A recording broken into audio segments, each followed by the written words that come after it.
मिथ्या जैसे है, क्योंकि उसके लिए कहा ही नहीं जा सकता वह कैसा है। शरीर है कि अशरीरी है, अक्रिय है कि कर्ता है।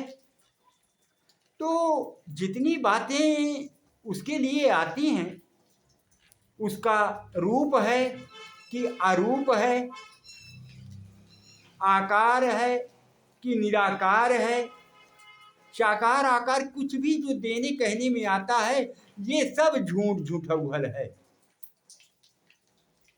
हमारे संतों ने अनुभव में जो पाया उसी के लिए वो अपने शब्दों में बताया।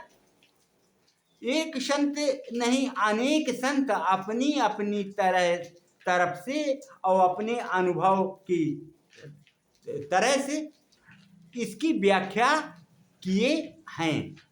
तो अब जो जिस स्थिति में पहुंचे हैं, जैसी उनकी पहुंच थी, उसी के आधार पे इसको कहे हैं। तो एक संत कह रहे हैं कि ये तो आकाशवत है, आकाशवत इतना बड़ा है। तो दूसरे संत कह रहे हैं नहीं भाई ये समुद्रवत है। तो तीसरे संत कह रहे हैं भाई ये तुम बिल्कुल दोनों गलत कह रहे हो, वो बहुत सूक्ष्म से सूक्ष्म, अति सूक्ष्म है। तो अब सब संत हैं और सब एक दूसरे की बात को काट रहे हैं। ऐसे जब शास्त्रों में हम आप घुसते हैं तो एक दूसरे के लेख एक दूसरे को काटते हैं। तो हम न समझ के कारण द्वंद्व में पड़ जाते हैं, भ्रम में पड़ जाते हैं। भ्रम पैदा ना करें, समझें यही कि जो कहा जाता है ऐसा नहीं है। जो भी उसके लिए कहें वो एक गाली देने के बराबर ही जैसे है। उपमा न कही को सकत तुलसी, कहते कि उसकी उपमा कही नहीं जा सकती। सूत में कहें तो कहते हैं भाई वो एक बाल चोटी का उखाड़ लो चुंदई का और उसको 100 बार फाड़ो, और 100 बार फाड़ने के बाद जो एक हिस्सा बचे 100वां, उसको भी 100 बार फाड़ो। संभव है क्या? तो क्या बताना चाह रहे हैं? कितना सूक्ष्म है, इतना सूक्ष्म, इतना सूक्ष्म है जिसको किसी तरह कहा ही नहीं जा सकता। तो ना तो आकाशवत है, न समुद्रवत है, न सूक्ष्मवत है, तीनों कट गए। तो फिर क्या कहेंगे? अर्थात जो भी कहा जाए वो मिथ्या मिथ्या ही है, अज्ञान बस ही कहना है। तो क्या कहा ही ना जाए क्या? अरे ये समझाने के लिए कहा जा रहा है, इस समझाने से आगे अग्रसर हुआ जाता है कि वो ऐसा है, उसमें कुछ लपेटो नहीं। और जब यही कहते कहते ये अहम ब्रह्मास्मि, मैं ब्रह्म हूँ, मैं ब्रह्म हूँ, कहते हैं मैं ब्रह्म हूँ, मैं ब्रह्म हूँ, सबसे बड़ी यह जाप है। मैं देह हूँ, मैं देह हूँ, सबसे बड़ा यह पाप है। तो अगर ये भान कराया जा रहा है कि मैं ब्रह्म हूं, तो ये कहते कब तक बन रहा है और कब तक कहा जा रहा है हम शुद्ध चेतन ज्ञान स्वरूपम? जब तक अज्ञान है। अज्ञान के वशीभूत होकर ही अहम शुद्ध चेतन ज्ञान स्वरूपम अजरहम अमरहम अखंडम अनूपम, ये याद दिलाया जा रहा है कि तू ऐसा है, लेकिन अभी अज्ञानी है तो अपने को नहीं जान पा रहा है।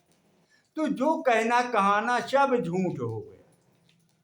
फिर वास्तविकता सच क्या है? अरे ये सब कुछ कहना भूल गया जब, छूट गया जब, कुछ कहते ही ना बने कि मैं ये हूं। सबसे बड़ी लड़ाई मैं कौन हूं, और निकल कर आया शास्त्रों से मैं ब्रह्म हूं।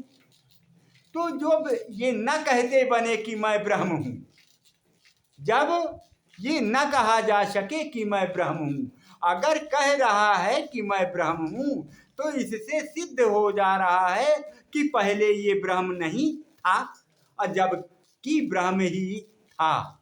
अज्ञान बस, ब्रह्म बस अभी भी अपने कह रहा है मैं ब्रह्म हूं, ये अज्ञान है अभी। और ये था ही पहले से, अज्ञान के कारण अब कह रहा है मैं ब्रह्म हूं। तो ये जब अपने ठंडे बस्ते में ये अहंकार चला जाए कि मैं ब्रह्म हूं, अहंकार का मैंपन खत्म हो जाए, मैं ब्रह्म हूं का मैंपन खत्म हो जाए, बताने जताने सुनाने जनाने का न रह जाए, किसी से कहने का अहम ब्रह्मास्मि जब न कह पाए तो फिर स्थिति बनी। अब वो कुछ कह ही नहीं सकता मैं कौन हूं, किसी तरह से उसके लिए अनिर्वचनीय कोई शब्द नहीं है जो वचनों में कहा जाए कि मैं कौन हूं। पकड़ में आ रही बात? पल्ले पड़ रहा है कुछ? थोड़ा स्वीकारो, कुछ कुछ पड़ रहा है। तो अब यही बात है कि जब तक कहने में आ रहा है तब तक अज्ञान ही अज्ञान है। जो स्थित प्रज्ञ महापुरुष पहुंच गया वो किसी तरह से ये कह ही नहीं सकता अहम ब्रह्मास्मि, अहम शुद्ध चेतन ज्ञान स्वरूपम, कहना ठंडे बस्ते में चला गया। अब अपनी आपा में, अपने राम में, अपने चेतन में, स्वसत्ता में वो स्थित हो गया, तो बचा ही नहीं कुछ। क्या कहेगा? जब चाह गई चिंता मिटी और मनवा बेपरवाह, और मुझको कुछ नहीं चाहिए और सोई साहन शाह। अब जिसको कुछ चाहिए ही नहीं तो फिर अब चाह नहीं तो फिर कहना किसके लिए, कहेगा किसके लिए? कौन सच कौन झूठ, कौन पाप कौन पुण्य, धर्म अधर्म, ये सब मटिया मेट हो गया, अपने स्थिति में स्थित हो गया, स्वस्वरूप में, निज स्वरूप में, आत्मसत्ता में, ब्रह्म सत्ता में, जो भी शब्दों को कहें, राम सत्ता में, कृष्ण सत्ता में, उसमें स्थित हो गया।